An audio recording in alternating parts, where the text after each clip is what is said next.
Buenas tardes, boa tarde a todas e todos.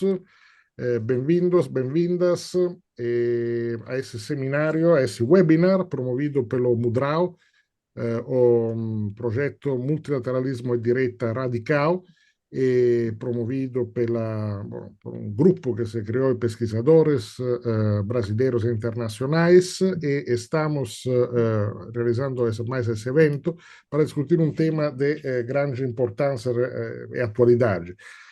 Depois das eleições argentinas do domingo 19, qual é o futuro do multilateralismo na América Latina? Ou seja, as eleições argentinas e o multilateralismo na América Latina.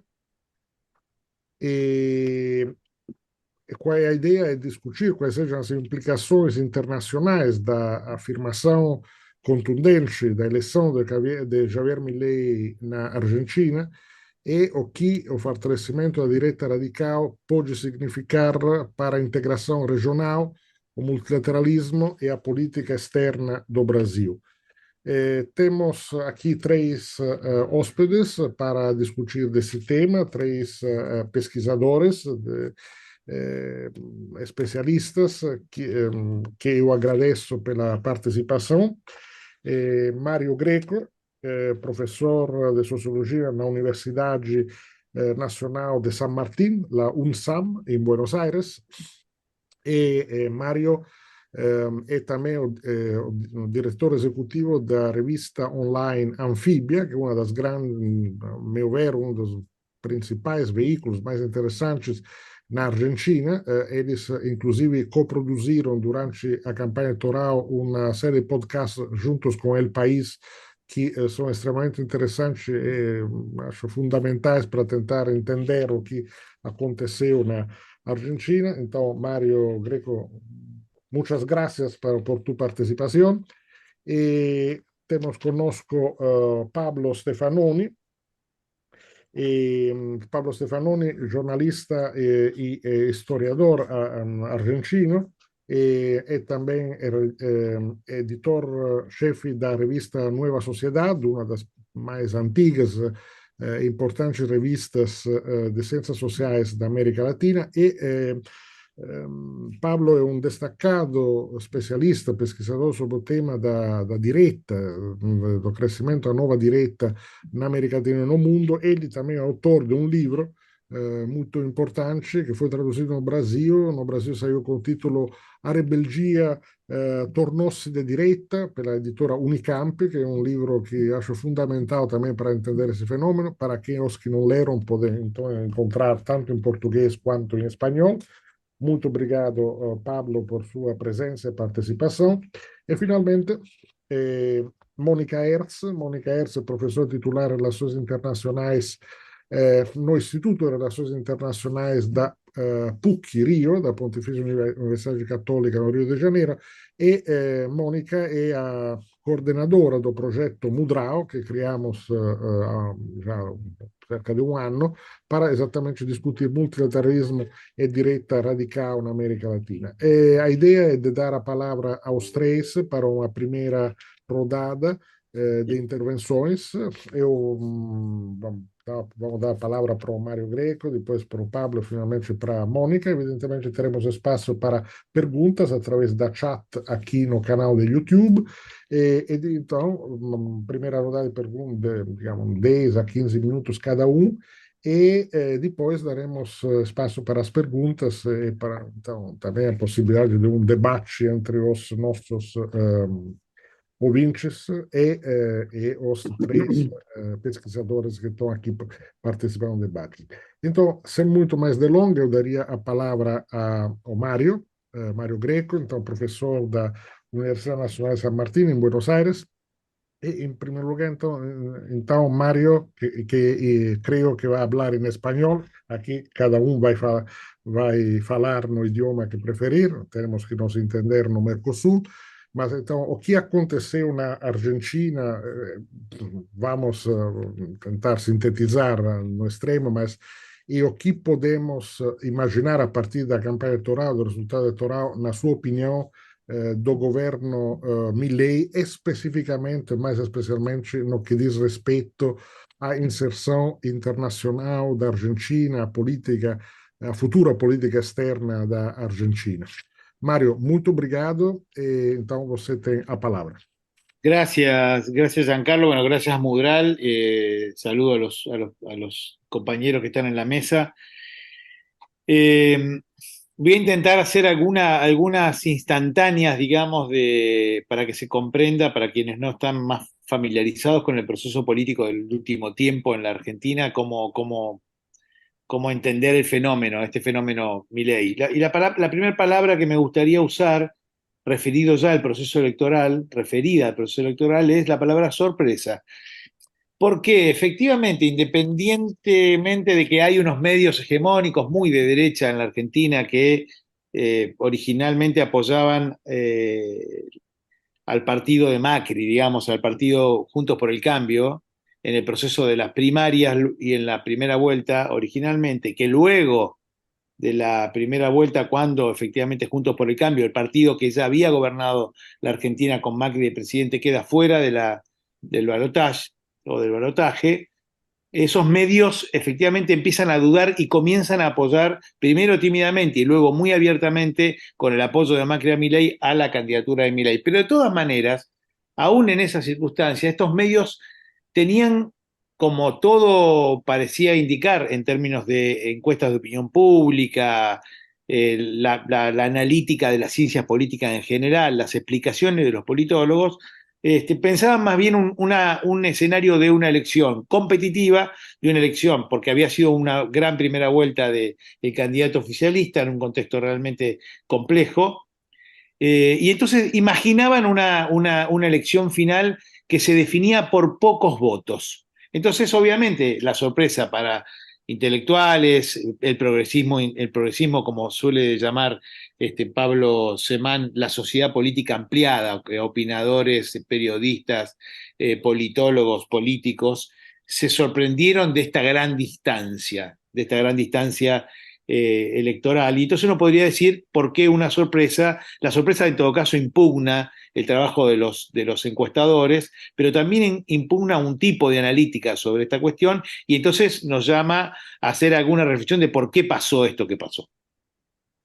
O sea, ¿por qué el triunfo de Milei, que es un político absolutamente emergente de los últimos 3 años, 4 años, ha sido tan contundente?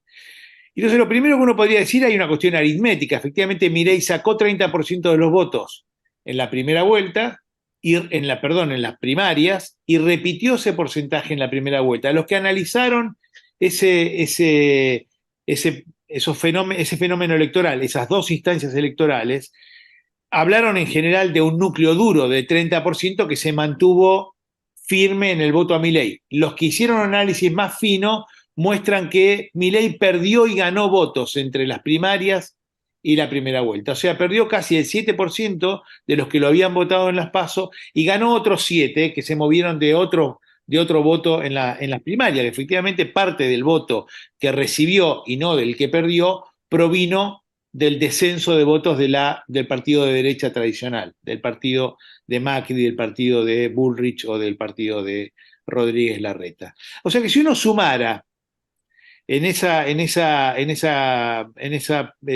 aritmética básica, ese núcleo duro que se quedó en el 30 moviéndose, un porcentaje de votos se pierden entre las PASO y la primera vuelta, pero se quedan en el 30. Le suma los 24 puntos que sacó Juntos por el Cambio, que quedó fuera de la última vuelta, y algún porcentaje del peronismo disidente, para llamarlo así, que es el del gobernador de la provincia de Córdoba, Schiaretti, tenemos de alguna manera el 56% de votos que sacó finalmente Milei. Ahora, ¿cómo caracterizar ese voto? Porque había una intuición sobre que Bullrich no retenía el total de los votos, o sea que Cambiemos, que Milei no se quedaba con el total de los votos de Cambiemos, y los análisis de los que hicieron encuestas entre la primera y la segunda vuelta indicaban más bien lo contrario, indicaban que Milei se quedaba con todos sus votos y se tomaba buena parte, el 85% de los votos de Bullrich, con lo cual parecía bastante difícil que Milei perdiera esa elección o que no la ganara. Entonces yo digo, lo que nos aporta cierta luz sobre esto es más que lo que pasó con el voto en términos de, porque hay todo un análisis de la politología en el sentido de, bueno, las provincias argentinas descalzaron, tuvieron elecciones para gobernador fuera del calendario de las elecciones generales, entonces su participación política y militante activa para el voto para el candidato oficialista fue menor del que podrían haber tenido. Yo creo que todo ese tipo de análisis pierde de vista lo que estuvo pasando en la sociedad en los últimos años. O sea que yo creo que hay un aporte más de mayor claridad para entender este fenómeno de los que trabajaron desde una perspectiva sociológica que desde de lo que trabajaron desde una perspectiva politológica. ¿Por qué digo esto? Primero, bueno, hay un dato reciente que ya se empieza a ver la característica del voto a Milei, y por ejemplo, menores de 30 años, Milei gana 80-20 en la segunda vuelta.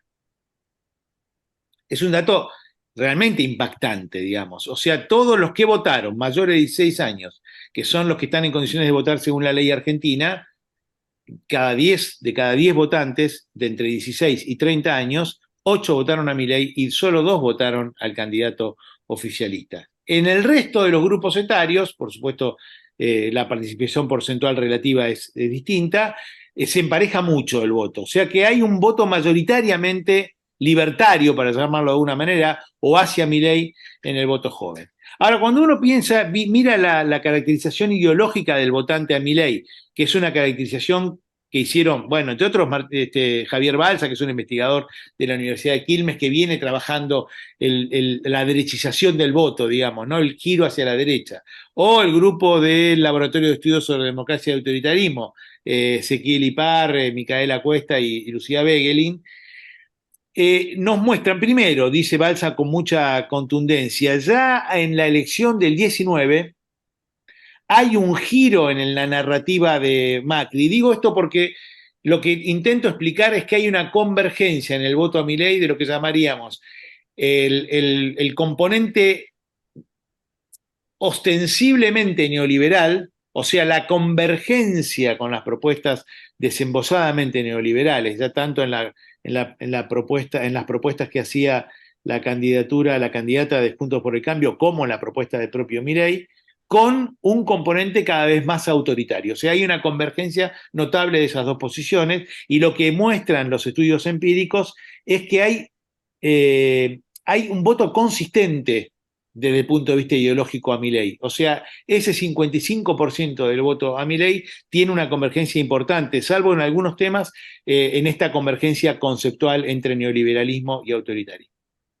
Digo esto porque efectivamente lo que plantea Balsa es que ya en el 19, cuando Macri va a la segunda vuelta, rompe la narrativa que había tenido al comienzo de su campaña para que lo llevó a presidente, y dice claramente: no, acá nos equivocamos, tenemos que ir hacia un modelo de mayor radicalización, de ajuste ortodoxo, como de castigo y incluso de una cierta revancha antipopular en la campaña del 19, que se muestra incluso en las medidas de gobierno que toma luego de las primarias de ese año, ¿no?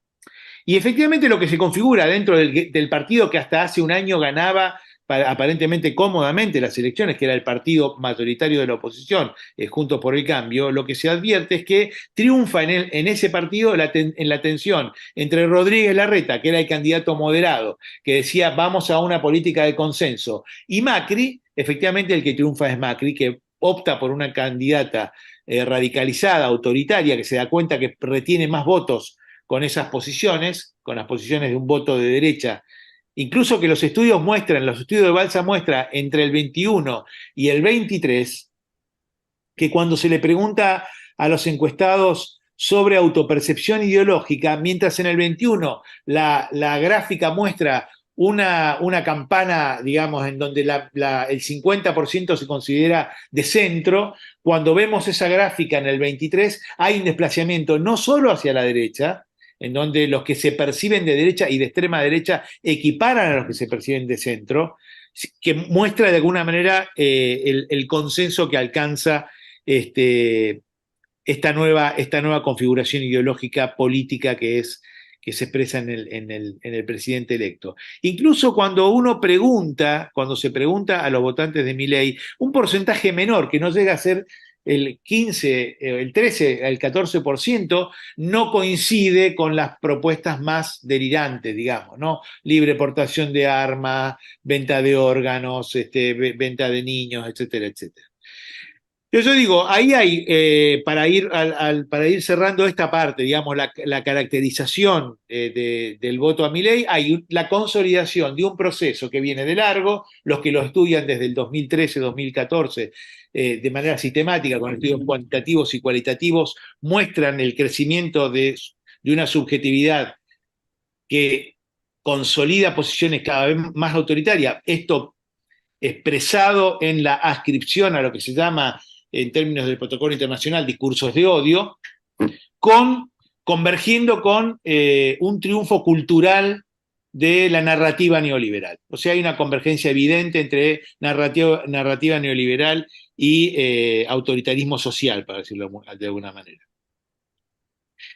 Y digo en este punto, cuando uno mira estas encuestas que se hicieron antes de la segunda vuelta, incluso que se hicieron algunas después de la segunda vuelta, efectivamente hay un componente adicional que explica también el voto mayoritario de Milei en esta elección, que tiene que ver con, por ejemplo, el 53% de los encuestados cree que para imponer un programa de propuestas, de las propuestas que plantea Milei, un programa radicalmente o ultra ortodoxo, de ajuste clásico, digamos, coinciden que hay que eliminar al kirchnerismo. Incluso hay un profesor de la Universidad de Itela que dice el ajuste no va a poder ser exitoso en tanto exista la posibilidad de que el kirchnerismo sea un partido político competitivo, ¿no? Esto dicho en el ámbito académico, ya no es simplemente una cuestión de polémica, digamos, ¿no?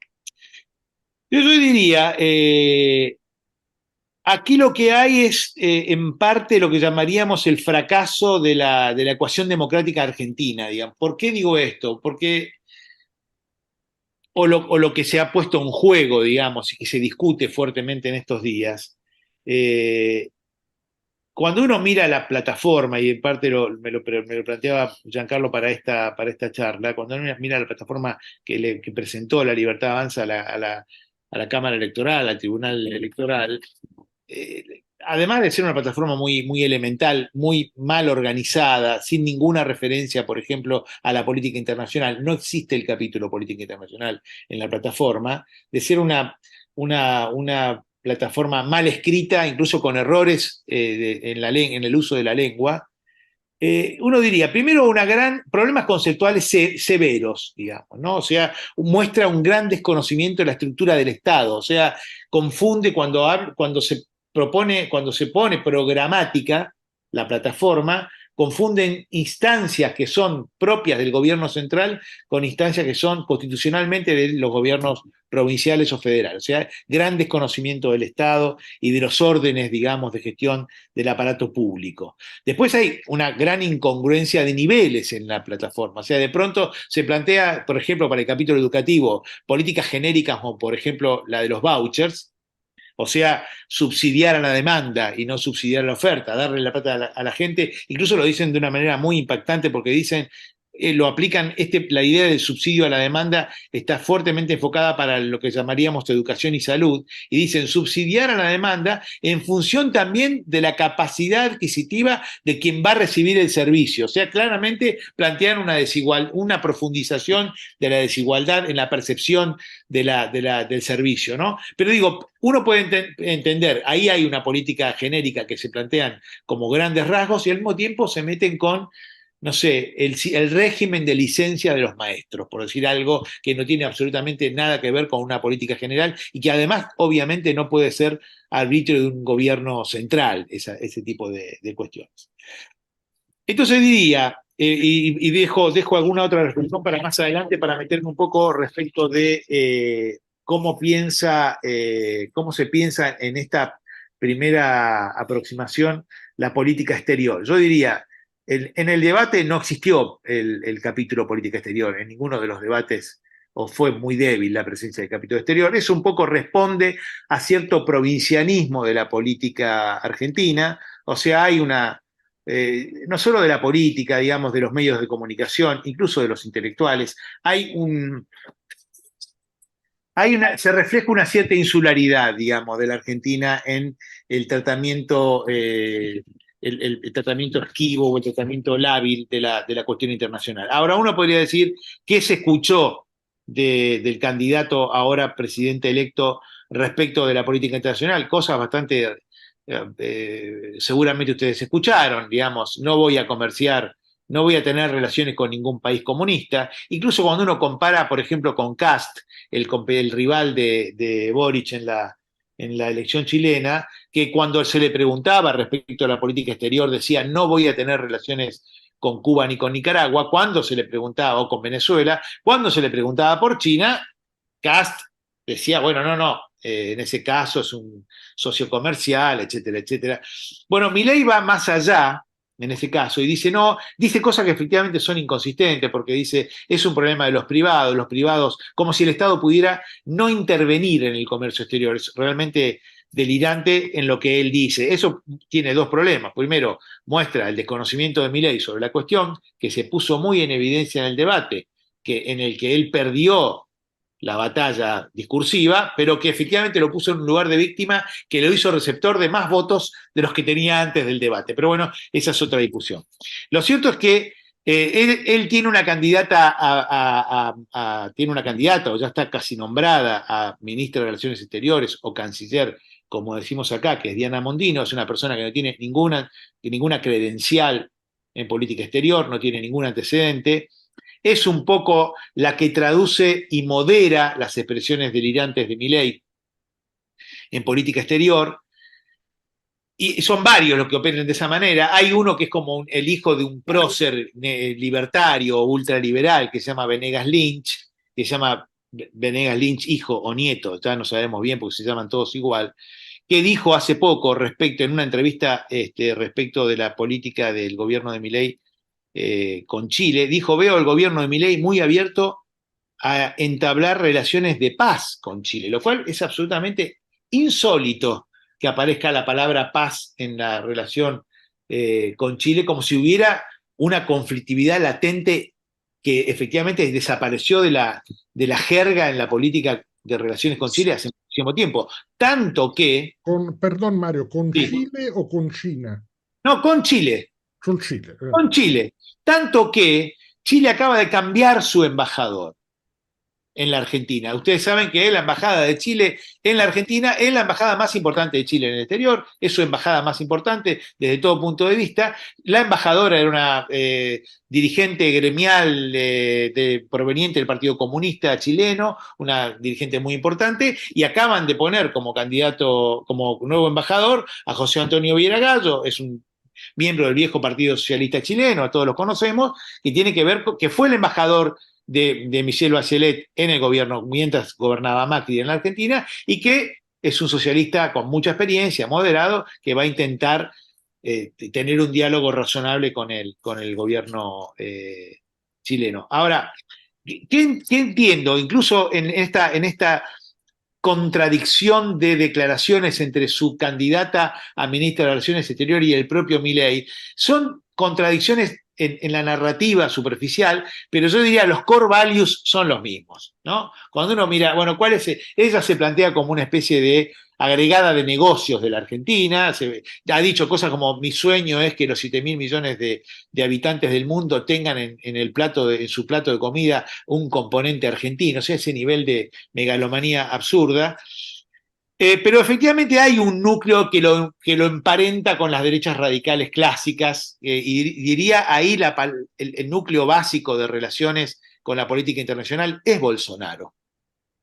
O sea, si uno podría decir, si Trump fue el escudo de Bolsonaro, el escudo internacional de Bolsonaro, que hoy no es un presidente ni un funcionario de ningún gobierno, es una especie de escudo internacional de Milei, tanto que efectivamente ustedes saben, él invitó a toda la familia de Bolsonaro a su asunción, y comparte como cosas que decía Ernesto Araujo, o Araújo, como lo llaman ustedes, uno de los responsables de la política exterior de Bolsonaro en su momento, el antiglobalismo, cierto soberanismo, bueno, típico de las derechas radicales. O sea, va por ese camino en un sentido bastante contrario, digamos, a lo que, bueno, se lo hemos escuchado mucho a nuestro amigo Álvaro Barcellini. Era en un momento en donde más bien se advierte un nacionalismo económico.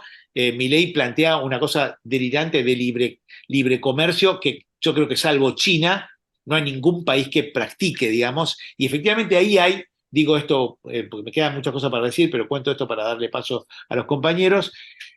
Ahí sí creo que se plantea una especie de laboratorio o de experimento como batalla final, la de gobierno de Milei en la Argentina, que puede ser realmente muy grave, ¿no? Quiero decir, bueno, hay algo de esa narrativa que caló en parte de la sociedad antipolítica, antiestatalista, incluso con cierta ascripción en los sectores populares, ¿no? De consolidación de eso que se llamó en la Argentina la batalla cultural, muy a favor de esta prédica neoliberal, eh, que me parece que se juegan en estos pocos meses que van a ser los próximos del inicio del gobierno de Milei, una batalla importante en ese sentido. O sea, una batalla importante como experiencia de gestión, de gestión del Estado, de una política absolutamente ultraortodoxa, con un alto nivel de consenso. Yo creo que nunca más, en el caso argentino, estoy casi seguro, una propuesta de un ajuste ultraortodoxo que tiene reminiscencia con el de la dictadura de los años 70, y la palabra clave es Martínez de Oz, nunca más van a tener este nivel de consenso político como el que tienen ahora. Después va a haber que meterse con detalles para ver si ese consenso alcanza todas las medidas que mi ley se plantea llevar adelante y si ese plan de ajuste y estabilización, incluso exagerado que se plantea, no puede generar incluso el anticuerpo a su propia política. Dejo por acá y después agregamos. Muchas gracias, Mario Greco. Muito obrigado. Então, vou passar a palavra imediatamente a Pablo Stefanoni, historiador, editor da revista Nova Sociedade e autor do livro A Rebeldia Tornou-se de Direita. Y tal vez, Pablo, podemos empezar de algo que nos decía Mario ahora, la toma de posesión, la asunción de Milei será una especie de festival de todos, de toda la extrema derecha de América Latina y no solo presente en Buenos Aires para festejar. ¿Qué significa esta elección en el cuadro, digamos, del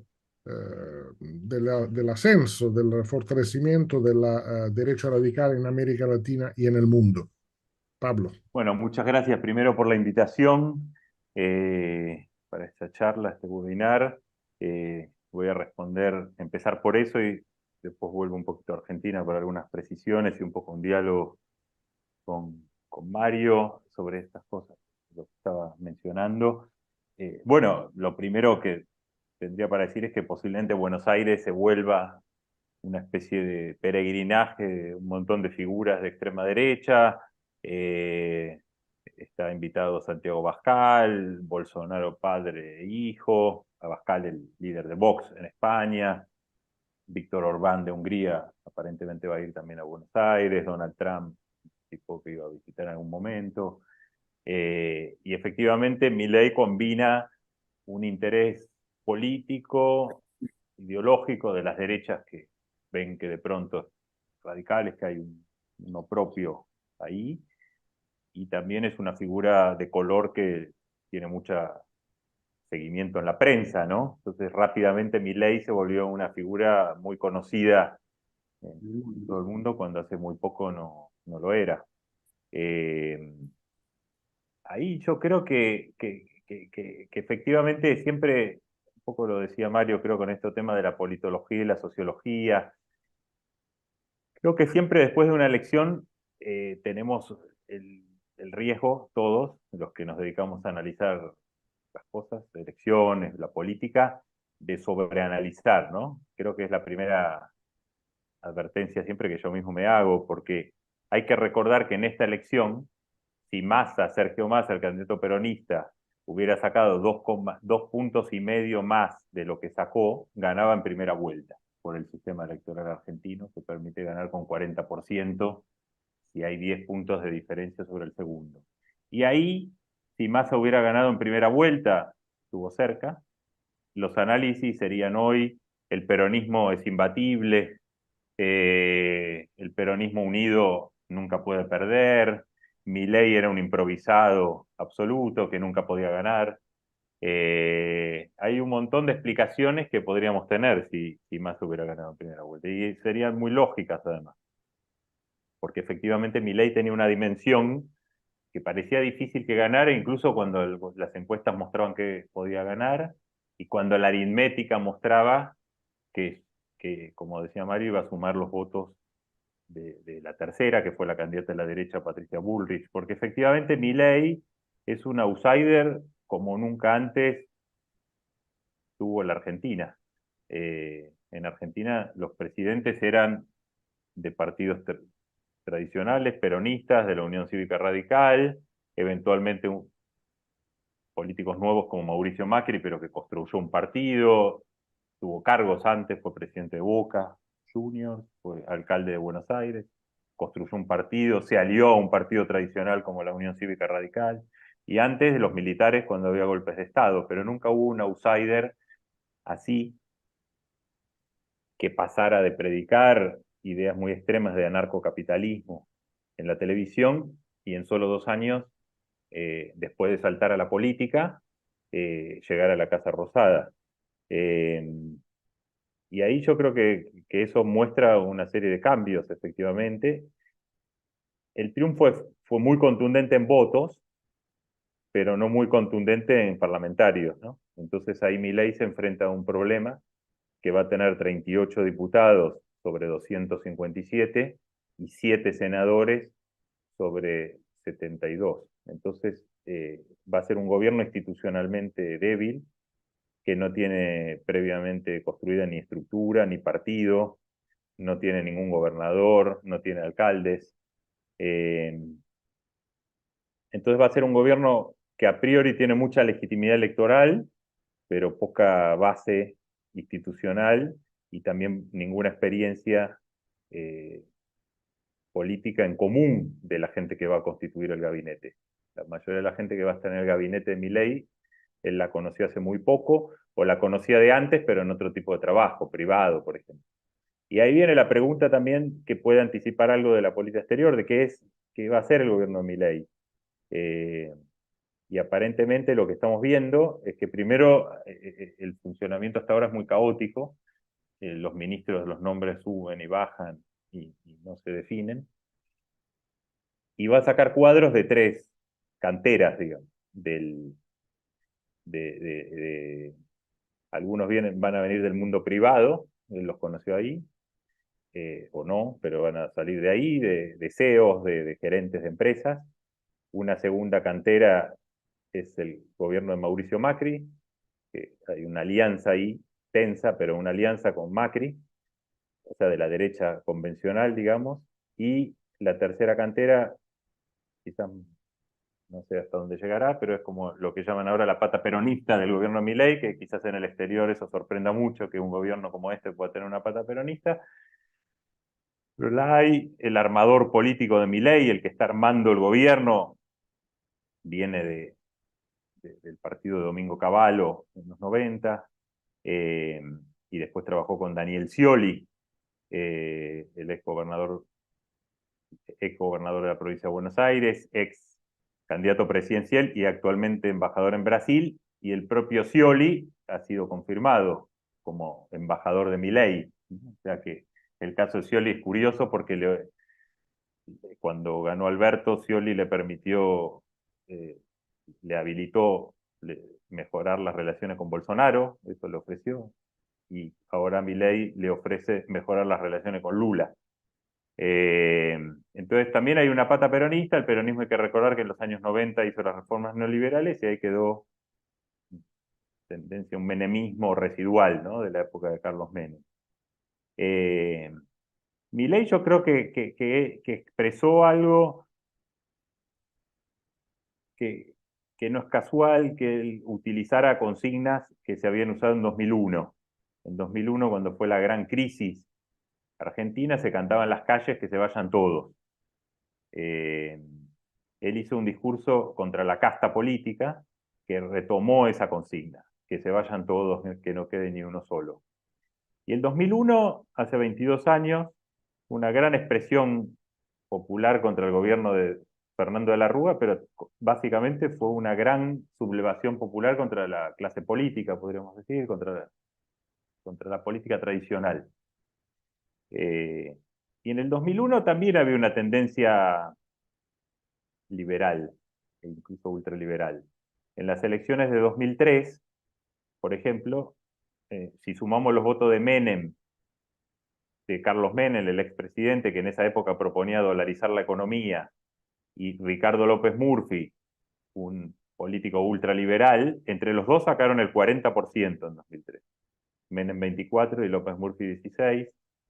Y existía esto. Lo que pasa que en 2001 predominó el antineoliberalismo, ¿no? Porque era una reacción que finalmente contra el neoliberalismo y la opción de profundizar ese modelo no terminó de cuajar.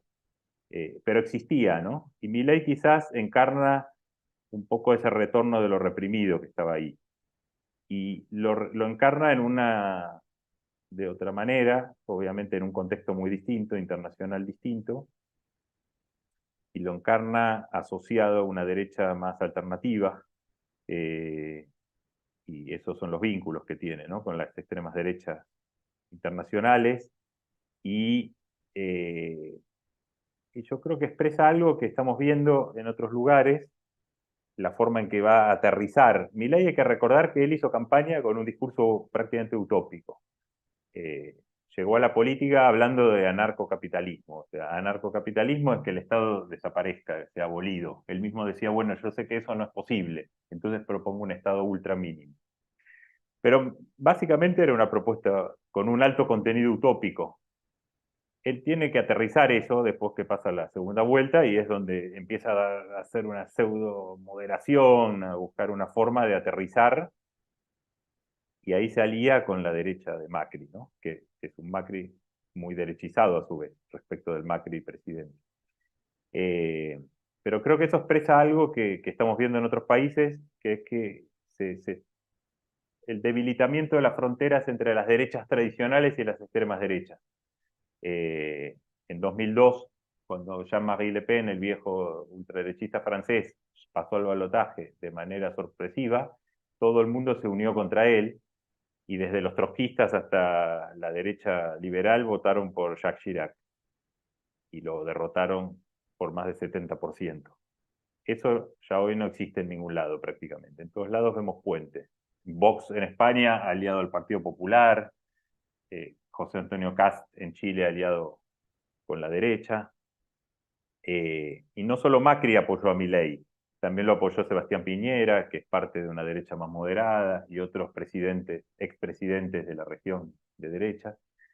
Entonces, creo que ahí lo que vamos a ver, y con esto voy cerrando esta parte, yo creo que más que olas de derecha radical, en el sentido que la derecha radical pueda, o la ultraderecha pueda, en una gran ola, dar el sorpaso y hegemonizar una, y construir mayorías, creo que esto no está pasando en ningún lado. En ningún lado la extrema derecha logra mayorías. Lo que estamos viendo, yo creo, y vamos a ver en este tiempo, son alianzas complejas, inestables, entre las derechas tradicionales y las extremas derechas.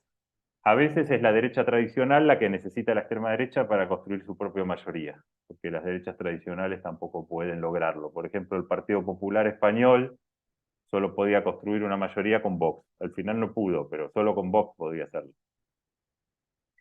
En Alemania, donde hay todavía algún cordón democrático, empieza a haber en algunas localidades que la derecha dice, bueno, si de pronto me alío con la extrema derecha, puedo ganar. Y algunos están intentando en pequeños lugares, pues todavía causa más escándalo en Alemania. Pero estamos viendo eso. Pero al revés también, la extrema derecha cuando crece y gana, da el sorpaso como Milei, tampoco le alcanza. Milei no le alcanzó. Se hablaba recién, Mario decía lo del 30% de voto más duro. Después Milei necesitaba el voto antikirchnerista, digamos, un voto que ya no está de acuerdo con todo lo que él decía, pero que prefería que ganara él antes que el peronismo. Entonces, y también necesitaba la derecha porque no tiene cuadros, Milei. Milei no tiene, él va a dejar 8 ministerios. Milei no tiene 8 personas propias para poner ahí, ni siquiera esas 8. Obviamente hay mucha gente dispuesta a ocuparlos, pero no son de él, no son propios. Entonces él necesita a la derecha también como una fuente de cuadros, y también la extrema derecha, la derecha de Macri, le sirvió a Milei para ser más creíble ante el establishment. Porque la paradoja del caso Milei es que un candidato ultraliberal, o más que ultraliberal, anarcocapitalista, no convencía a los grandes empresarios, porque los grandes empresarios, valga decir, no son anarcocapitalistas, sino quieren abolir el Estado. Quieren tener un Estado en todo caso más amigable. No abolirlo, y Milei sí quería abolirlo. Entonces, ahí creo que estamos viendo eso, que quizás en el mundo lo que ya no va a haber unas grandes olas de extrema derecha, sino extremas derechas persistentes que transforman el mapa político, y vamos a ver alianzas tensas. Y de hecho Milei, y cierro con esto, va a modificar posiblemente mucho el escenario político argentino, como está configurado, porque vemos que él da el sorpaso a la derecha, y ya vimos que la alianza Juntos por el Cambio estalló, Macri está con Milei, otros van a armar un bloque más centrista, el peronismo se va a tener que reconfigurar al calor de este nuevo escenario, y vamos a ver cómo le va. Milei puede ser todo, puede ser un gobierno eh, que de pronto transforme esta popularidad en algo un poco más estable, pero también puede ser un gobierno muy débil, eh, porque bueno, una cosa es votar el ajuste y otra después tenerlo en concreto, y además él prometió que solo iba a ajustar a los políticos y no a la gente. Entonces eso, eh, entonces ahí creo que va a ser interesante ver esta experiencia. Yo creo que va a marcar algo, y también eso tendrá un efecto en el exterior. Digamos, Bolsonaro, por ejemplo, pese a gobernar Brasil, un país enorme de la región, no logró proyectarse mucho fuera. No, o sea, la experiencia bolsonarista no reforzó per se a las derechas. No hubo muchos bolsonaristas fuera. Más bien, estar cerca del bolsonarismo desprestigiaba más que todo, ¿no? Entonces, Milei, por ahora, yo creo que para muchos puede potenciar. De hecho, es popular en muchos países de la región entre jóvenes y demás. Pero también puede ser un gobierno que termine mal. Todo puede pasar. Y creo que ahí vemos que las extremas derechas captan mucho también de un clima donde no hay futuro, de mucho inconformismo social. También lo captan porque no gobernaron en general. Entonces son lo nuevo, son lo que no gobernó. Si uno mira los gobiernos de extrema derecha, y ahora sí prometo cerrar con esto, tenemos, yo creo que rápidamente, sin ser una tipología, pero casos como el de Hungría, o hasta ahora Polonia, que son derechas que sí pueden moldear, generar una hegemonía y moldear un poco la sociedad, el Estado más que la sociedad, en una línea nacional conservadora, por ejemplo, el caso de Hungría, usar las instituciones para generar un proyecto hegemónico. Después hay casos que son más complicados, por ejemplo el de Meloni en Italia, no sabemos hasta dónde va a poder. En algún aspecto se moderó, en otro mantiene una idea de reforma constitucional, etcétera, pero quizás el proyecto más maximalista esté lejos de ser llevado adelante y sean finalmente muy pragmáticas. Después también tenemos derechas que, como Trump y Bolsonaro, que son derechas prácticamente disfuncionales, ¿no? O sea, que gobiernan como si fueran oposición, y gobiernan en oposición a una gran parte del Estado, eh, al punto de denunciar fraude cuando ellos gobernaban y cosas así, ¿no? Entonces, y terminan provocando que una parte de la élite que los había apoyado, como en el caso de Bolsonaro, termina apoyando después a Lula, que 4 años antes estaba diabolizado por esas mismas élites, ¿no? Porque son disfuncionales incluso para el sistema. La gran pregunta ahí es qué va a ser, cómo se va a ubicar Milei en estos 3 escenarios, que va a ser una derecha hegemónica. Yo no lo creo, la verdad. No creo que tenga la capacidad ni personal, pero tampoco la fuerza para moldear el Estado, porque los movimientos sociales, sindicales, pero también la sociedad argentina creo que es bastante dinámica, no es Hungría. Y la pregunta es si va a ser simplemente pragmático, o sea, se va a adaptar un poco a lo que se puede hacer o no. Ahí tiene el riesgo de desdibujarse mucho, porque un Milei moderado finalmente no es nada. Gran parte de Milei es su estética radical, su discurso, que provoca también un efecto, o es un presidente que termina siendo también disfuncional y termina enfrentándose a gran parte del Estado. Por ahora da la impresión de que por ese aterrizaje de la utopía anarcocapitalista o libertaria en un proyecto común o en un proyecto más concreto, sería una especie de neoliberalismo radical, con tonalidades de derechas alternativas globales, negación del cambio climático, etc. Pero incluso ese neoliberalismo radical, vamos a ver si lo puede o no llevar adelante. Eso ya dependerá de cómo se vayan configurando las fuerzas, los pactos políticos que por ahora vienen bastante tensos, la relación de él con las élites económicas y sobre todo qué pasa también en la sociedad frente a este proyecto. En todo caso, es una paradoja de que el 10 de diciembre, cuando él asuma, se van a cumplir 40 años de la restauración democrática en Argentina, y bueno, se van a conmemorar las dos cosas, los 40 años de la democracia y la llegada al poder del primer presidente tan ajeno al sistema político y a cualquier tipo no solo al sistema político, sino a las formas de hacer política que habíamos conocido en Argentina. Pero en todo caso, como se menciona, conocemos al Milei candidato, pero no conocemos todavía al Milei presidente. Muchas gracias. Muchas gracias. Muito obrigado, Pablo. De facto, 40 años de democracia para, digamos, llegar a Milei, eso nos leva a nos perguntar, digamos, onde o sistema errou, onde, enfim, o que não funcionou nesses 40 anos. Mas isso é uma discussão que teremos mais tarde, em outras oportunidades também. Dou a palavra, gostaria agora da palavra a Mônica Herz, professora de Relações Internacionais na PUC-Rio, é uma das a coordenadora do projeto Mudral, Multilateralismo e Direita Radical na América Latina. Então, Mônica, na sua opinião, depois dos que nós estavam dizendo Mário Greco, Paulo Stefanoni e também do que, enfim, saiu nos últimos dias, as informações que estão saindo de Brasília, o que você imagina que possa representar na relação com o Brasil e para o sistema interamericano, para as perspectivas da integração sul-americana, se isso ainda existe, a presidência Milei. Então, dessa radicalidade que talvez se expresse, talvez não.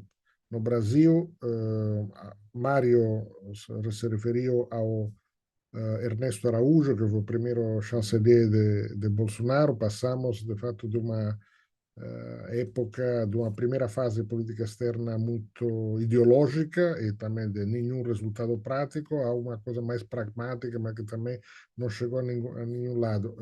Qual é a sua avaliação dessa situação? O que podemos imaginar para o futuro? O que podemos temer para o futuro?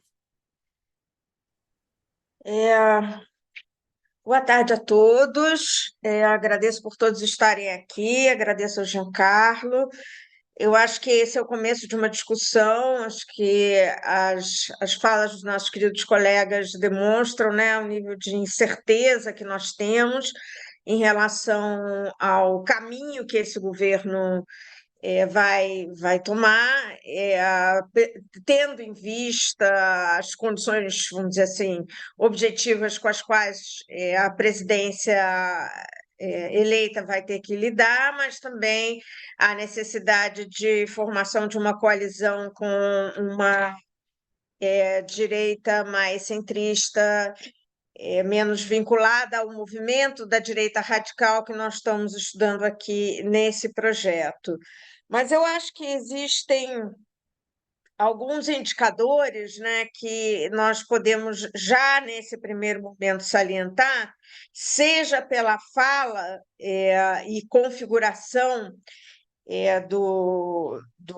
dos atores que chegam ao governo, né? Eu acho que o discurso de campanha, sim, é um discurso de campanha, mas não precisa ser completamente descartado. Acho difícil chegar ao poder descartando completamente o discurso de campanha, seja porque esse é um governo que se encaixa num fenômeno mais global de a expansão da direita radical no mundo, não só na nossa região, e também da sua normalização, na medida que ela vai chegando ao poder e participando dos processos políticos, em princípio, democráticos.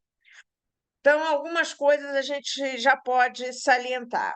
Eu queria focar em 4 questões que me parecem cruciais.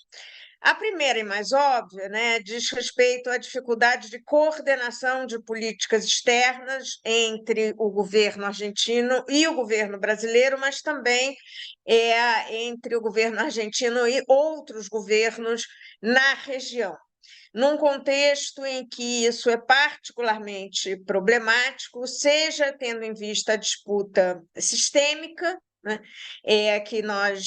com a qual nós nos deparamos agora, seja tendo em vista o processo mesmo de transição energética e dos minerais necessários para esse processo, o papel da América Latina nesse contexto, seja porque o sistema multilateral, de uma forma geral, está em crise e possibilidades de reforma, transformação que estão na mesa, né, seria bom, né, que a gente pudesse observar mecanismos de coordenação de políticas públicas nessa área entre os países latino-americanos. Então, a gente observa hoje a chegada ao poder desse governo, né, com uma preocupação muito grande sobre as possibilidades de coordenação dessas políticas públicas, seja pela natureza do governo que chega ao poder, com um discurso de desprezo pelas instituições multilaterais, de desprezo pela relação bilateral com o Brasil, de desprezo por governos que são, de alguma forma, considerados de esquerda, e aí entram aí na categoria do inimigo dessas lideranças. Então, dificuldade de coordenação de políticas é um problema que a gente tende a ver aí adiante, né? E elas vão ser mais ou menos dramáticas, dependendo da seriedade dos problemas que vamos enfrentar, né?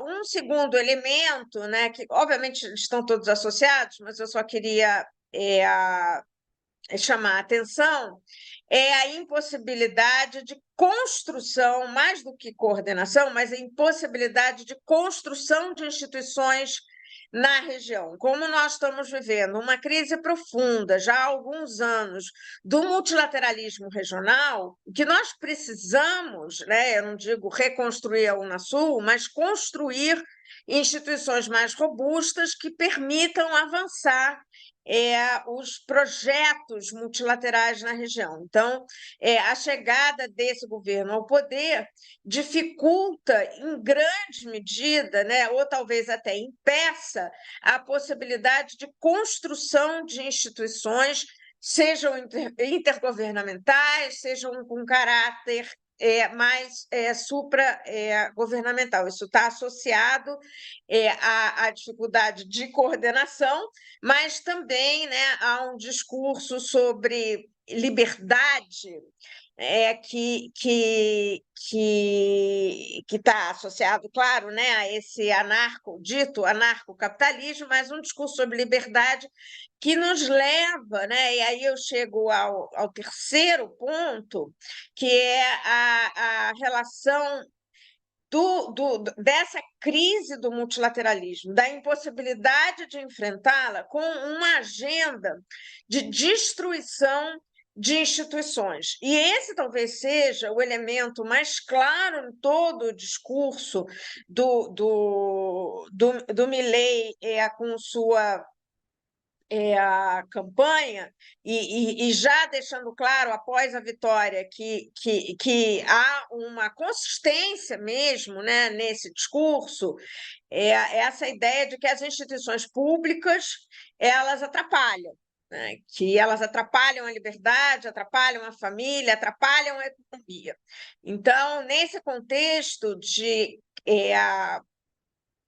movimento de destruição das instituições públicas, obviamente fica muito difícil construir instituições que também são públicas, né, no âmbito multilateral, no âmbito regional, né, e até bilateral. Então, eu vejo com muita preocupação esse discurso hiperliberal e o seu impacto sobre instituições possíveis, né, de serem construídas ou reconstruídas, né, no âmbito regional, mas não só no âmbito regional, evidentemente. E, finalmente, um quarto elemento, né, e todos esses três elementos estão associados às falas dos nossos colegas, e aí eu acho que a figura da vice-presidente talvez seja mais importante até do que a figura do Milei, é essa associação com a extrema-direita global, com a extrema-direita regional, e aí essa ideia, né, que eu acho que é poderosa, né, mencionada pelo Mário, né, de uma posse que é um grande festival da extrema-direita global. Eu acho que aí a gente tem um ponto que tem impacto muito direto no multilateralismo, seja porque cada vez que um desses partidos, desses movimentos chega ao poder, ele confere uma base estatal e elementos, inclusive materiais, dessa base estatal para a congregação e fortalecimento desse movimento transnacional, assim como o Estado brasileiro teve esse papel durante o período Bolsonaro. Então, agora a gente não tem mais o Estado aqui no Brasil, né, controlado por um movimento dessa natureza, mas a gente tem na Argentina, assim como em outros lugares. Então, a Argentina se torna realmente, né, como o Mário bem salientou, uma referência para esse movimento, dentre outros, e uma base material. Acho que a gente tem que olhar com muito cuidado a coreografia dessa posse no dia 10, para pensar em que medida esse investimento vai ser feito. Mas, para além dessa base material, a gente tem que lembrar que o discurso da vice-presidente é um discurso que carrega muito mais esse tom conservador, tradicionalista, reacionário em relação a uma série de direitos adquiridos. Então, do ponto de vista da agenda de destruição de direitos ou destruição de mecanismos de inclusão ou de volta ao passado, né, é na fala da vice-presidente que nós encontramos um elemento mais forte, quer dizer, uma pessoa que chega à esfera pública com uma defesa, né, ela tem um instituto que faz isso, né, com a defesa dos governos militares, né? Então, há toda uma agenda democrática regional, para além da agenda democrática na própria América Latina, que é colocada em xeque, né? E eu acho que isso vai ter um efeito sobre o multilateralismo, né? Ontem tive o enorme prazer de conversar com a Camila Assano, da Conectas, e ela me falava, né, sobre, enquanto um movimento social, né, do qual ela faz parte, né, essa convivência diferente, né, que hoje qualquer pessoa que circula no ambiente multilateral, que se abriu nos anos 90, em grande medida, para o movimento social, mas, né, pensado como um movimento social mais progressista, né, de inclusão, de expansão dos direitos, essa convivência com um movimento social conservador, retrógrado, e que vai ocupando espaços, né, nesse espaço multilateral. Então, a presença desse novo governo, de uma presidência da República, que inclusive faz a conexão entre o Milei e o movimento de extrema-direita transnacional, particularmente o partido Vox na Espanha, a gente pode esperar um ativismo maior argentino, né, ou de algumas organizações até da sociedade civil argentina, e aí o Pablo pode nos guiar melhor, né, sobre que organizações seriam essas, né, para além daquela presidida pela própria vice-presidente, no sentido de levar essa agenda conservadora à esfera multilateral regional, mas também global. Então, aqui também eu acho que a gente tem um impacto importante desse novo governo. Então, acho que a gente tem que tomar um pouco de cuidado diante da formação da coalizão, diante do convite para o Lula ir à posse do novo presidente, diante da presença de uma a ministra das Relações Exteriores, que parece uma pessoa um pouco mais moderada do que a vice-presidente ou do que o próprio Milei. Acho que a gente tem que ter um pouquinho de cuidado, né, com esse discurso da normalização também aqui, né? E é claro que nós queremos que as relações entre o Brasil e a Argentina e o resto da região sejam as mais tranquilas possíveis, as melhores possíveis, né? Nós não desejamos conflitos, né, muito menos conflitos que gerem crises, mas também acho complicada, né, a percepção de que nós não temos um problema. Nós temos, sim, um problema. Obrigada, Giancarlo. Obrigado, Mônica. Obrigado, Mônica, por a sua intervenção. E temos algumas perguntas dos participantes que estão assistindo aqui online no canal YouTube do Instituto de Relações Internacionais da PUC-Rio, esse webinar sobre as eleições argentinas e o multilateralismo na América Latina. O Victor Cabral pergunta: Villarruel, a vice-presidente eleita da Argentina, falou, ha hablado del estado de sitio y del papel del ejército en Rosario. ¿Ustedes creen que es posible el gobierno decretar el estado de sitio para intentar buquelizar la política y la seguridad? Me parece muito interessante essa pergunta, esse termo também, buquelização, buquelização, não sei se podemos dizer em espanhol. Ou seja, essa questão securitária que, de fato, atravessa o discurso da extrema-direita em toda a América Latina, mas não somente na América Latina, com declinações diferentes, mas essa, digamos, às vezes até uma obsessão. No caso do Chile, por exemplo, onde há um problema de segurança bastante relativo com relação aos outros países da região, mas onde é também um tema extremamente presente. Isso foi presente na campanha eleitoral no Brasil, na Argentina. Então, e Bukele, com a sua política de mano dura e de nenhum respeito, digamos, para regras estabelecidas de procedimentos, acabou se transformando em uma espécie de ídolo regional. Então, há essa questão. Agora, temos dos outros, vou ler algumas perguntas para dar uma segunda, digamos, depois uma segunda rodada para os nossos ouvintes, um pouco mais rápida para manter o nosso tempo que nos demos. Ruth Diamint pergunta, no caso digamos, das eleições, do resultado, do êxito da direita, quanta parte disso não depende digamos, ela diz ao fracasso econômico, mas também fala da corrupção governamental, ou pelo menos do discurso anticorrupção, que também parece ser um dos, digamos, pontos de convergência das direitas na América Latina, das direitas que são cada vez mais indistinguíveis, como dizia o Pablo, ou seja, essa convergência entre a direita tradicional e essa extrema-direita que acaba depois virando talvez quase a mesma coisa, muito difícil distinguir uns dos outros. Então, falamos de segurança, corrupção, o fracasso dos governos anteriores. E mais duas perguntas.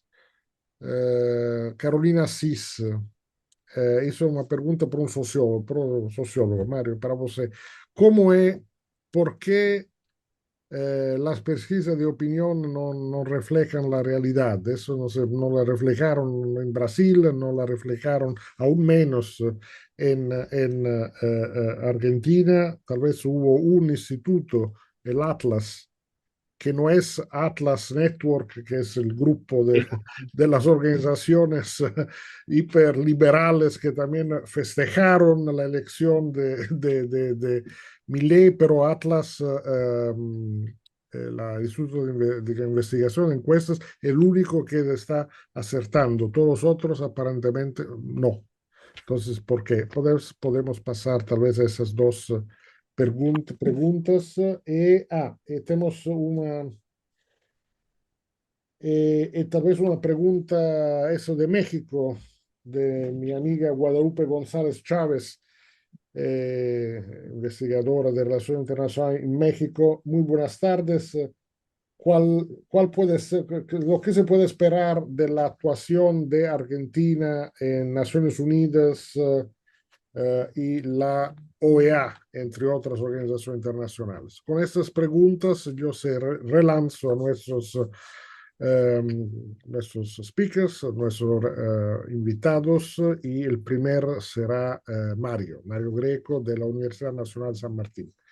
Mario, solo te pido un poco más de rapidez en esta respuesta. Sí. Gracias. Una cuestión más de poco coincidiendo con el planteo de Mónica y retomando algo de lo que dijo Pablo, una cuestión que yo quiero señalar, que se observó en los estudios que se hicieron. Nosotros hicimos una serie de grupos focales en el 21, repetimos en el 22 y en el 23. Una cosa que se consolidó en los últimos 2 años es que acá hubo en los medios de comunicación una narrativa de la grieta política entendida como el enfrentamiento entre dos grandes sectores políticos y dos grandes sectores de la sociedad. Lo que nosotros advertimos, consistente con la emergencia de Milei y la consolidación de su figura, es incluso en focales que se hacían según voto, o sea, después de las elecciones de medio término del 21 y después incluso de la primera, de las PASO, o sea, grupos focales con solo votantes del oficialismo, grupos focales con votantes de Milei, grupos focales con votantes Juntos por el Cambio, la grieta era claramente entre la sociedad y los políticos.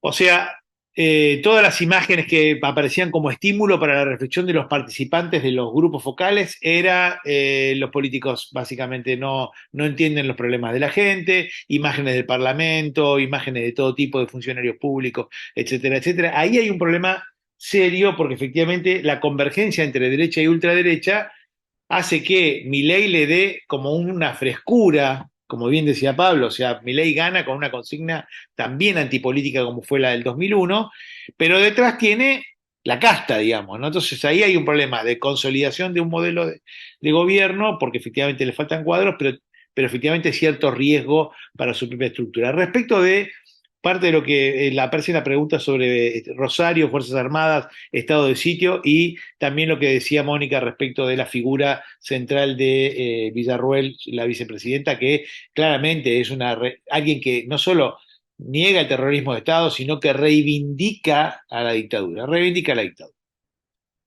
Y ahí hay un problema serio, porque efectivamente eso rompe el pacto democrático del que cumplimos 40 años el día que Milei asuma la presidencia.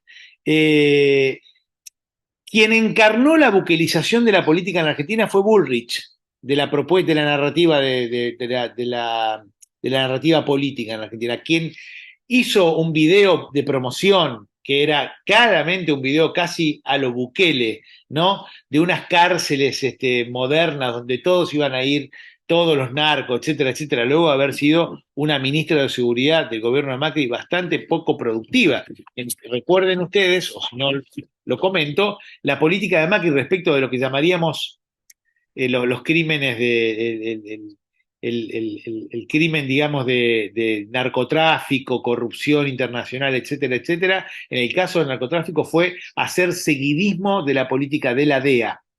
Y en los casos en que les preguntamos a los funcionarios del gobierno de Macri, pero a veces la política de la DEA no coincide necesariamente con erradicar el narcotráfico de tu país. No importa, vamos a hacer lo que diga la DEA, era el argumento de Bullrich. O sea que ahí hay una narrativa de militarización que encarnó Bullrich, que fue muy poco productiva porque finalmente no funcionó, que reivindicó la justicia irracional y el asesinato en manos de las fuerzas federales, de representantes de pueblos originarios, de tipos que fueron asesinados por la espalda, etcétera, etcétera. O sea, se cometieron, casi diría yo, delitos de lesa humanidad en el caso del gobierno de Macri. Quiero decir, ya había una sedimentación de un discurso autoritario de intervención de las fuerzas de seguridad en el gobierno de Macri. O sea, lo de Villarroel no se monta sobre la nada, se monta sobre cierto consenso que estaba presente en el gobierno de Macri. Y obviamente, cuando uno dice corrupción, voy a la pregunta de cuánto depende del fracaso económico, del triunfo de la derecha, de Ruth Yamint y la corrupción gubernamental, yo diría en las encuestas, nosotros tenemos una encuesta donde preguntamos en qué caso justificaría un golpe de Estado, ¿no? En caso de corrupción o de desorden económico, como dos tópicos. El 30% justificaría un golpe de Estado en esos casos, pero la corrupción ya no es un problema exclusivamente del gobierno kirchnerista, sino que es entendida como la corrupción de los políticos, para decirlo de alguna manera. Por eso ahí, como bien decía Pablo, él anunció que va a hacer un ajuste solo sobre los políticos y efectivamente es muy probable que eso no le alcance. ¿Por qué las encuestas no reflejan la realidad? Bueno, es un problema para mí de agotamiento de un método, ¿no? Salvo Atlas, efectivamente, que funciona bien en sus estudios, me da la impresión de que hay algo de la metodología de la encuesta, hay algo de los quienes responden la encuesta en situaciones en donde además aparecen fenómenos políticos emergentes novedosos respecto de lo que mucha gente, por ejemplo, había hacia la primera vuelta había una sobreestimación del voto a Milei. Se llegó a decir que Milei ganaba en primera vuelta, ¿no? Yo creo que porque los respondentes en las encuestas telefónicas, incluso con operadores, eran más enfáticos y aceptaban más responder la encuesta a los votantes de Milei que al resto. Y yo creo que en la segunda vuelta pasó al revés. O sea, hubo una especie de voto vergonzante a Milei de los votantes de Juntos por el Cambio, que no contaron, que no dijeron. Pues suele pasar en las conversaciones entre amigos, en una elección en donde 6 de cada 10 argentinos votaron a Milei, es que muchos tenemos alrededor gente que ha votado a Milei y que nos dijo que iba a votar en blanco o que nos dijo que iban a votar no sé qué cosa, etcétera, etcétera. O sea que ahí hay algo que me parece que no está captando bien la metodología de la encuesta. Respecto de Naciones Unidas y OEA, la verdad no tengo mucho para decir, porque como bien decía Mónica, hay como hay una gran insuficiencia de cuadros, es muy probable que, por ejemplo, se dice ahora, no va a haber un secretario de Comercio en el Ministerio de Economía, ¿no? No va a haber Secretaría de Comercio. Hay un conjunto de atribuciones que en el orden estatal corresponden a la Secretaría de Comercio, que si no existe, habrá que especificar quién tomará esas decisiones, porque si no parte del dispositivo, incluso de las relaciones comerciales internas, se van a ver fuertemente afectados. O sea, hay algo de la destrucción de la estatalidad que está presente, como decía Mónica, en la narrativa del gobierno, que yo creo que va a tener una limitación práctica, digamos, o va a tener unos efectos contundentes en la vida económica y en la vida de los asalariados. Ahí me parece que hay otro tipo de problemas que pueden generarle dificultades serias en la gestión gubernamental al gobierno Milei. Muchas gracias, Mario. Pablo, Sí, ¿qué opinas sobre estas, bueno, esas preguntas? También te relanzo a ti también. bueno, lo de la buquelización, efectivamente, hay que decir ahí que la posición de Milei, en verdad, original, no era tanto usar a las Fuerzas Armadas en un sentido represivo, sino la liberalización de las armas, que era la posición más coherente con su anarcocapitalismo. Eso, luego que fue avanzando electoralmente, se volvió una propuesta, eh, primero que no tenía base social y segundo que no era viable. Entonces ahí asumió un discurso que no fue, yo creo, el eje de la campaña de Milei. El eje fue la economía, sin duda, ¿no? Y yo creo que era una posición que tampoco le entusiasmaba mucho hablar de eso, y de hecho en el debate presidencial, en el tema de seguridad, no fue el que más habló, e incluso en un momento se quedó casi callado. No es su tema. Ahí lo divide con su vicepresidenta, que se suponía que iba a ser la encargada de seguridad, del área de seguridad y defensa, ahora no se sabe. Y la verdad es que como todo hasta ahora es bastante caótico. De hecho, se mencionaba que Patricia Bullrich iba a ser la ministra de Seguridad. Ella misma ya estaba haciendo reuniones y demás, que la donde aparecía como haber aceptado el cargo, pero ahora resulta que no se sabe si va a ser ella la ministra, y acaba de salir en la prensa que, que puede ser que vaya a trabajo, que podría ir de embajador a Israel, etcétera, etcétera. Entonces, la verdad es que todo este gobierno está mostrando muchas dificultades, porque además Patricia Bullrich está enfrentada ahora con Mauricio Macri, pese a ver, son gente del mismo partido.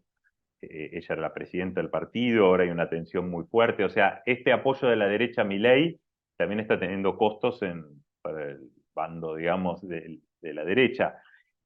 Y todo está siendo muy caótico, por lo que hablábamos antes, porque Milei llegó casi solo, ¿no? Con gente que había recogido en los últimos tramos. Y como decía, el armador político, el que está armando el gobierno de Milei, no viene de los libertarios ni de Macri, sino del, de la derecha y después del peronismo. Entonces, ahí es complejo esto. Y en política de seguridad, entonces vamos a ver qué va a pasar, si va a ser Bullrich o no. Yo creo que lo de Bukele por ahora está siendo una gran figura mediática en la región. Hay mucho bukelismo electoral, muchos hablan de Bukele, pero en verdad el modelo Bukele es difícil de replicar, salvo que consideremos que cualquier mano dura es bukelismo, ¿no?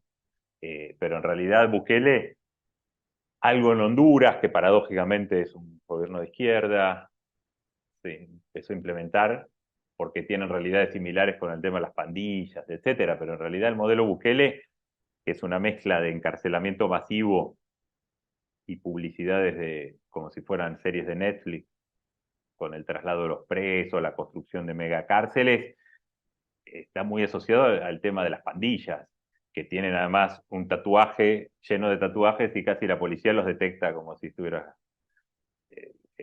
cazando en un zoológico, no sé, digo, es fácil decir, bueno, encarceló 1% de la población, al 1% de la población, pero bueno, es distinto cómo funciona el narcotráfico o los delitos en América del Sur. No es tan fácil decir, bueno, ahora encarcelamos más a la gente. ¿A quién exactamente? ¿Dónde? ¿Cómo? Me parece que el modelo Bukele es más propagandístico que efectivo, salvo quizás en otro lugar de Centroamérica que tiene el mismo problema. Pero bueno, él vendió mucho ese modelo, tuvo ciertos éxitos aparentemente en las estadísticas, pero está muy asociado a un tipo de delito, o de un tipo no de delito, de lógica delictiva, que es el de las pandillas, ¿no?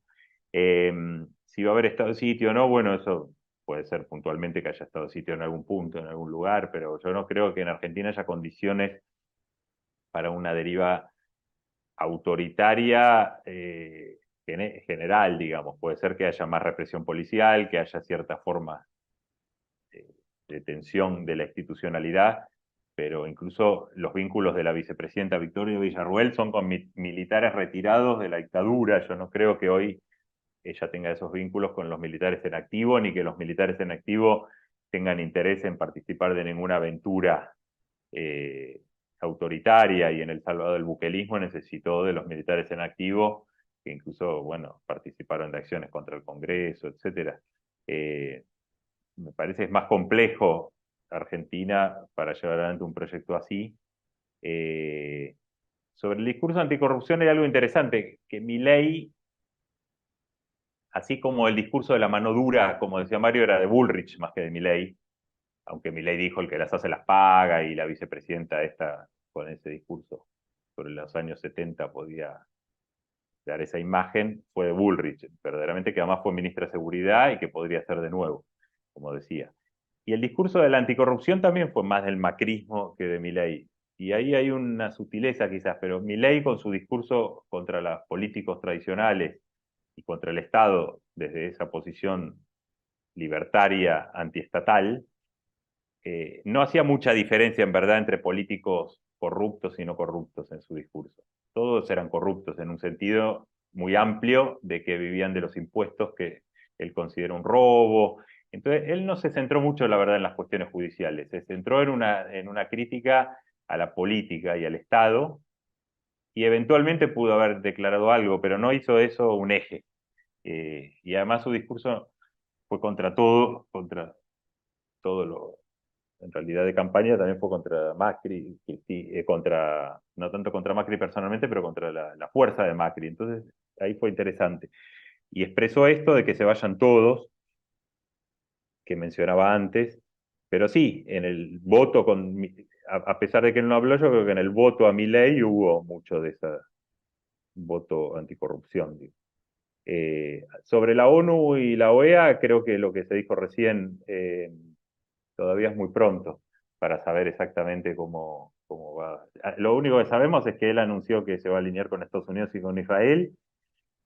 Viajó a Estados Unidos, se reunió sorprendentemente con Clinton y no con Trump, y dijo que fue maravillosa esa reunión. Él hasta hace poco hablaba de los demócratas como socialistas. Eh, Entonces, vamos a ver cómo se lleva, porque con Estados Unidos él puede decir me alineo con Estados Unidos, pero es un año electoral, hay que ver cuánto, para hacer eso va a tener que bajar un poco su trampismo y sus vínculos con todo eso, porque si no, no sé cuán buenas van a ser las relaciones. Estados Unidos obviamente actuará pragmáticamente, si ve que Milei es funcional a lo que necesitan, lo sumará y tratará de llevarse bien, que es lo que están intentando ahora. El embajador de Estados Unidos en Argentina, cuando felicitó a Milei, puso en el tweet, habló de tres cosas: de inversiones, eso ok, pero habló también que esperaban trabajar juntos con Milei en el cambio climático y en derechos humanos. Cambio climático, Milei lo niega, y derechos humanos, bueno, tiene a Victoria Villarruel, que es un elemento perturbador sobre esta cuestión. Entonces, también era un mensaje directo, ¿no? Después habrá pragmatismo, supongo, de todos, de Milei, de ellos, de Washington, pero no sé si las relaciones serán tan buenas o no. No, no creo que eso esté escrito ahora. Con Israel sí, porque con Israel es más fácil, primero porque está gobernado por la extrema derecha y Netanyahu es parte un poco del club, ¿no?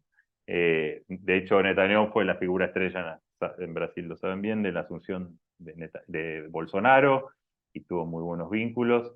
Entonces yo creo que con Israel sí, pero Israel, bueno, es más simbólico en algún punto, no es tan decisivo como la relación con Estados Unidos o con el Mercosur o con la región, digamos. Entonces, eso es lo único que anunció, y está pasando de una política muy ideológica a una más pragmática, porque bueno, con Brasil y China sabemos que las relaciones también son cruciales para Argentina, económicas, y como se mencionó antes, la idea de que el Estado no interviene en lo que la gente,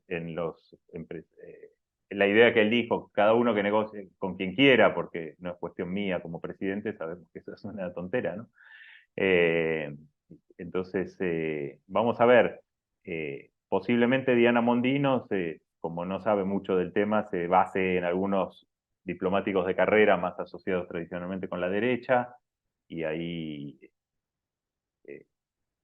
mantener a Scioli como embajador muestra un lado pragmático a la vez del gobierno en este tema, ¿no? Decir, bueno, mantengo para tratar de que me resuelva el problema de Lula, a quien Milei ya había insultado, etcétera, ¿no?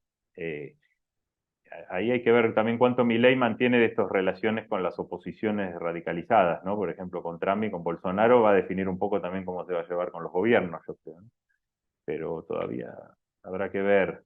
Eh, Realmente creo que es difícil eh, exagerar el hecho de que de la exterioridad de Milei respecto del sistema político y del Estado. Hay que recordar que Milei definió al Estado, y cierro con esto, y algunos quizá lo vieron, Milei definió al Estado antes de lanzarse a la política en un programa de televisión donde dijo: el Estado es un pedófilo en un jardín de infantes con los niños encadenados y bañados en vaselina.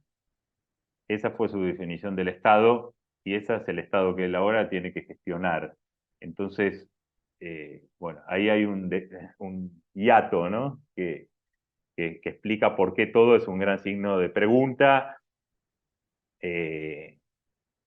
porque, bueno, como decía antes, conocemos al Milei, conocemos a tres Mileis: el Milei precandidato, antes de ser candidato, que era el más radical, que decía el Papa es un hijo de puta, el Papa el imbécil que está en Roma, etcétera, etcétera.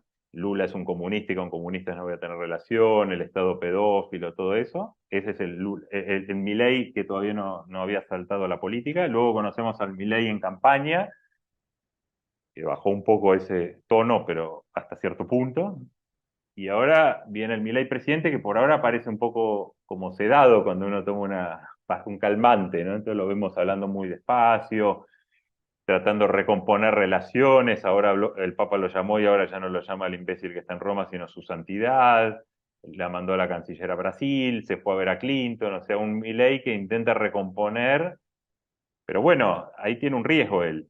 Si Milei se modera mucho, va a perder esa aura así de outsider, de guasón, de Joker, de todo eso que tiene, y va a ser solo evaluado por los resultados, porque ya no va a haber esa compensación simbólica de su presidencia. Y ser evaluado por los resultados es un problema porque, bueno, hay que ver qué va a pasar con la inflación, el área de economía tampoco está tan clara, la dolarización que había prometido ya sabemos que no va a ocurrir, por lo menos en los primeros años. Entonces, la moderación también tiene sus riesgos, yo creo, para un candidato que llegó con una promesa y con una estética, sobre todo, tan disruptiva y anti-statu quo. Entonces ahí creo que Milei va a ir caminando por caminos que a veces se van a volverse muy estrechos también.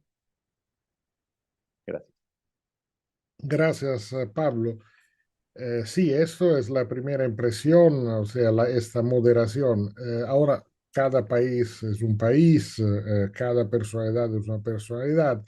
La experiencia práctica que hubo en Brasil fue otra, o sea, sí hubo, por un lado, una moderación verbal en algún momento de Bolsonaro al inicio, pero delante de las dificultades de la acción de gobierno, lo que él hizo fue la movilización constante de su base. Por tanto, digamos, con una mano operaba con la política tradicional, con la casta, para decirle a la Milei, con el otro mantenía su base movilizada, explicando que lo que no lograba hacer era por la oposición, bueno, de los zurdos, de los comunistas, de la Sí, casta, etcétera. O sea, un poco era lo que decía Mónica antes, creo, ¿no? O sea, en, hay tal vez que escuchar lo que ellos dicen, porque eso es, digamos, encima derecho, porque muchas veces después intentan hacerlo, pueden no lograr, pero ujú. digamos, puede haber una cierta coherencia entre lo que dicen y lo que intentan hacer. Sí, solo un detalle exacto. Bueno, Milei fue el candidato que de la historia, creo, de la humanidad es el que más dijo lo que quería sobre todos los temas.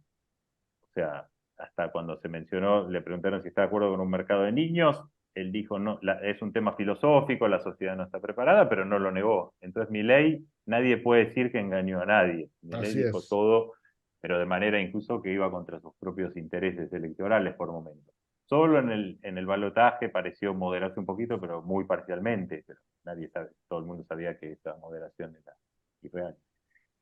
La diferencia quizá con Brasil, para pensarla, es que Bolsonaro creo que tiene una base un poco más orgánica, que Milei no la tiene. Quizá la tenga después, no la sabemos. Por ahora yo creo que no la tiene. El voto Milei yo creo que es mucho más espontáneo. Bolsonaro tenía una base, bueno, las famosas 3B, ¿no? La Biblia, la bala y el buey, que yo creo que fue usando esa base como una base de sustentación un poco más organizada que el caso de Milei, que si uno tiene que detectar exactamente sectores, no es tan fácil, o sea, con Milei. Fue un voto muy aluvional, como se decía antes, muy grande, pero sectores organizados que lo puedan sostener, no parece haberlo. No quiere decir que no los haya. Sí, desde el gobierno él se muestra, Aún.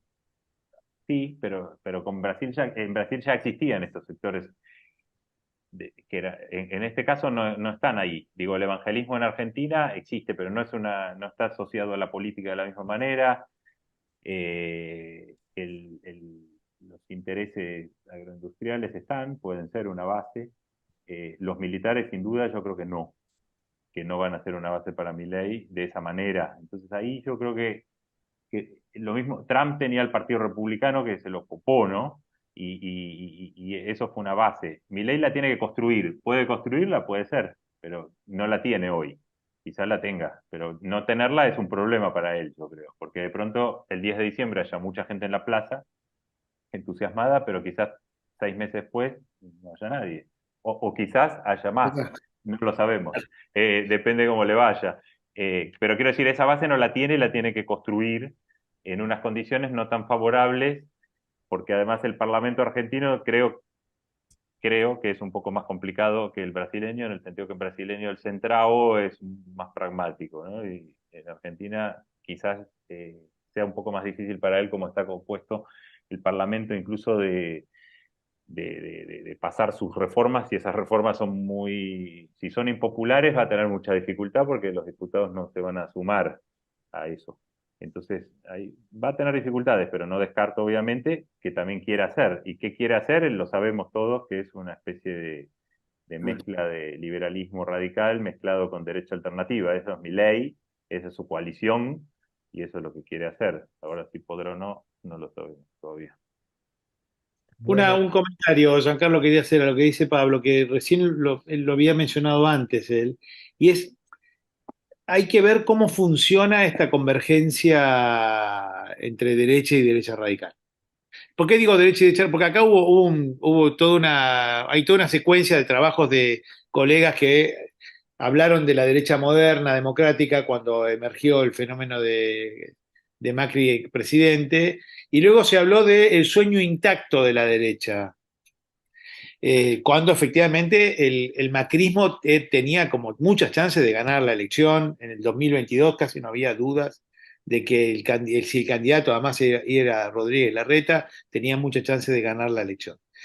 Eh, en esa convergencia, en esta nueva convergencia con Macri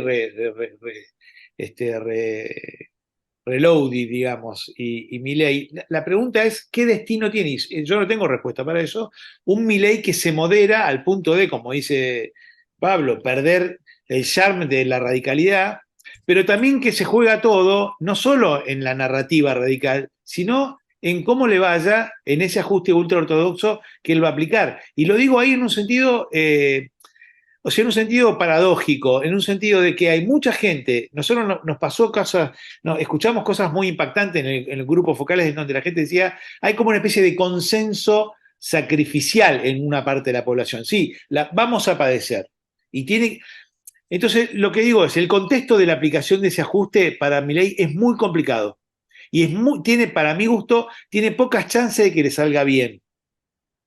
Su opción por Luis Caputo como ministro de Economía es un poco la abdicación del ajuste fiscal ultraortodoxo, porque es buscar a un tipo que le va a buscar más dinero, o sea que le propone fugar hacia adelante endeudándose un poco más, o sea, entregándole la promesa de ese ajuste al Fondo Monetario y tratando de ver cómo salir del cepo cambiario muy rápidamente con más dólares en el Banco Central. Son todos tesis que yo creo que no están todavía probadas, no sé si efectivamente eso va a pasar, tampoco sabemos si Caputo va a ser nombrado finalmente ministro de Economía, pero digo, en esas tensiones, en esos idas en esas idas y vueltas de cómo se conforma su equipo económico, está esto que planteaba Pablo de, efectivamente, que haya un gobierno de derecha radical, o sea, ultraortodoxo y neoliberal, y de derecha alternativa, es un experimento que todavía no se confirmó si es que efectivamente va a imponer su criterio respecto de su aliado estratégico, en este caso el macrismo. Entonces, ahí están las tensiones que lo ponen paradójicamente ante la posibilidad de moderarse tanto que pierda el encanto para una parte de su electorado, que aún siendo víctima elige esa crueldad del ajuste ultraortodoxo, o la posibilidad de hacer un gobierno factible, porque efectivamente ese ajuste ultraortodoxo le puede tener la plaza en 6 meses, no solo de más gente, sino de más gente opositora al gobierno. Entonces, a mí me parece que ahí hay un intríngulis que él no puede resolver, básicamente pues se trata de un grupo de personas que no tienen ninguna experiencia en la gestión. Más aún, en estos días se dice, es posible que no se pague el aguinaldo, o sea, el sueldo anual complementario, el sueldo número 13 a los empleados públicos. Y entonces cuando uno dice, bueno, no puede ser, es una ley, es imposible que no se cumpla con eso. Entonces, los expertos te dicen, no, puede ser que ocurra, porque las decisiones, los técnicos que tienen que tomar un conjunto de decisiones para que eso ocurra después del 10 de diciembre, no lo sepan hacer. Y por ahí, por problemas técnicos, ocurra que la gente no cobre el aguinaldo. Bueno, si esas cosas empiezan a pasar en el gobierno Milei, bueno, yo creo que va a haber problemas severos, digamos, porque efectivamente para hacer un gobierno eficaz en un ajuste ultra ortodoxo hay que saber cuáles son los cables de la supuesta bomba que hay que cortar para que no estalle antes de tiempo, ¿no? Bueno, creo que tendremos que volver a hablar de todo esto en algunas semanas. Sí, pero será interesante. Ahora, Mónica Herz, profesora de Relaciones Internacionales en la PUC de Rio de Janeiro. O que podemos esperar que o governo brasileiro e os outros governos da região façam com relação a essa incógnita Milei, do qual acabamos de escutar, não sabemos exatamente o que Milei vai fazer, e, portanto, qual pode ser, digamos, o que poder esperar do lado do Brasil e dos outros países da região com relação a esse novo ator? Eu acho que a tendência, no caso brasileiro, é uma política de acomodação, né, Giancarlo? A gente já está vendo as falas sobre isso, uma busca de uma interação via Ministério das Relações Exteriores, né, e não via presidência.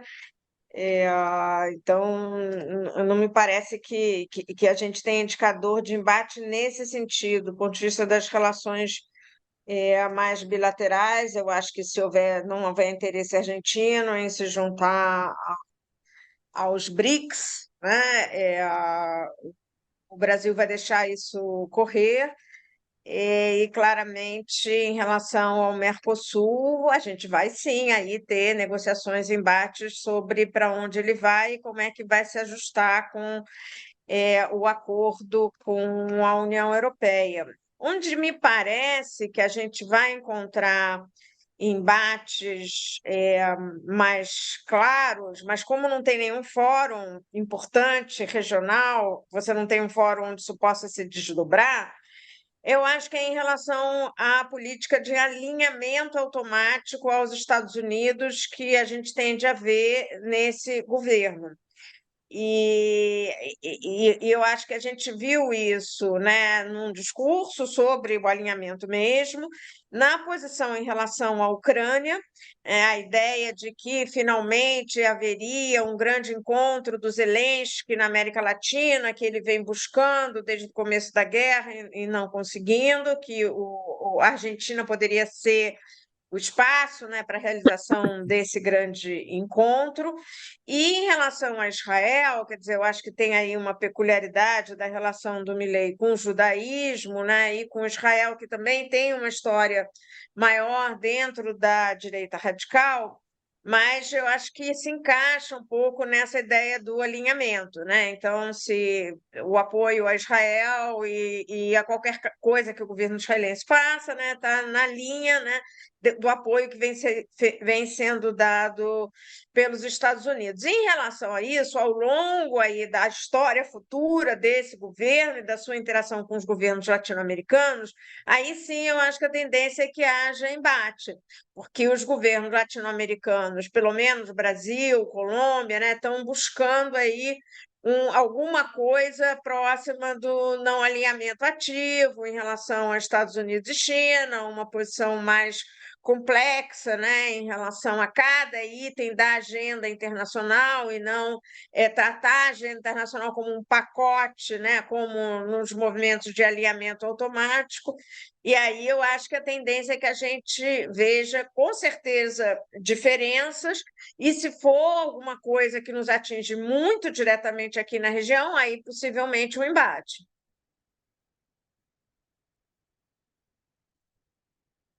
Certo, e teremos agora o próximo momento, digamos, institucional, dia 7 de dezembro, 3 dias antes da posse do milênio, haverá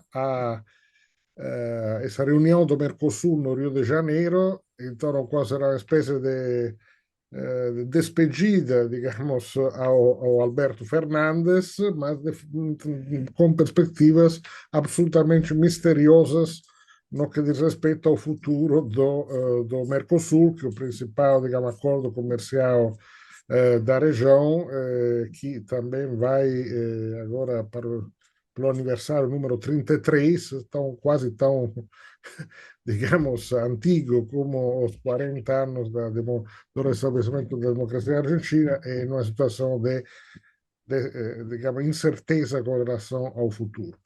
Bom, nos estendemos muito, mas a discussão foi extremamente interessante. Eu quero realmente agradecer de coração, que agradecer muito Mário Greco, da Universidade de San Martín, Universidade Nacional de San Martín, UNSAM, e editor da revista Anfíbia, o Pablo Stefanoni, editor da revista Nueva Sociedade. São realmente duas das publicações imprescindíveis para tentar entender a Argentina e a América Latina e o mundo. Eu realmente agradeço os dois pela presença aqui e aconselho a todos que ainda não tenham lido de ir buscar a edição em espanhol original, em português ou em francês, porque foi traduzido o livro aqui na França também, do Pablo. La Rebeldía se volvió de derecha, é um livro fundamental para entender esses novos tempos. Muito obrigado a Mônica Hertz, coordenadora do projeto Mudral, Multilateralismo e Esquerda e Direita Radical na América Latina, e por essa discussão interessante. Nós vamos seguir acompanhando esses temas e esperamos contar com a presença de todos vocês em próximas oportunidades. Esperamos também presenciais, porque é sempre melhor um encontro presencial do que o virtual. Ao dizer isso, agradeço uma vez mais a todos vocês, agradeço aos que nos escutaram de vários países da América Latina e do mundo, e até uma próxima vez. E que viva a democracia, que teremos que defender ativamente, não só na Argentina, mas no mundo inteiro, nos próximos meses e anos. Muito obrigado. Muchas gracias. Gracias por la invitación.